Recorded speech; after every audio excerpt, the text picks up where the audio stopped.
যে ফিলিস্তিনিদের মালয়েশিয়ার চাইতে কেউ এত সাপোর্ট অন্য কোনো দেশ করে না।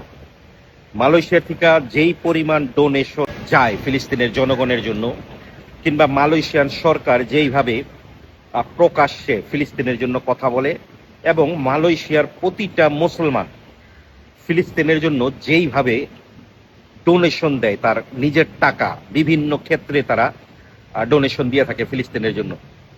আমার দেখা, এত সাপোর্ট করার পরেও মালয়েশিয়াতে ফিলিস্তিনের জন্য তাদের নিজের দেশকে তারা কখনোই ধ্বংস করে না।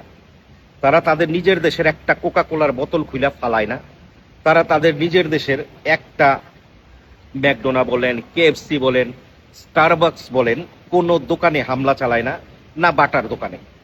এই কাজগুলি হয় একমাত্র আমাদের দেশে। কিছু মানুষ আছে যারা বেশি আবেগী, এবং এই বেশি আবেগ দেখাইতে গিয়া তারা যে নিজের ধন সম্পদ নষ্ট করে ফেলায় সেটা তারা বুঝে না, এবং তারা এটা বুঝার চেষ্টাও করে না যে যেই প্রতিষ্ঠানগুলি তারা ধ্বংস করতেছে কিংবা ভাঙতেছে সেই প্রতিষ্ঠানে তাদের দেশের জনগণই চাকরি করে।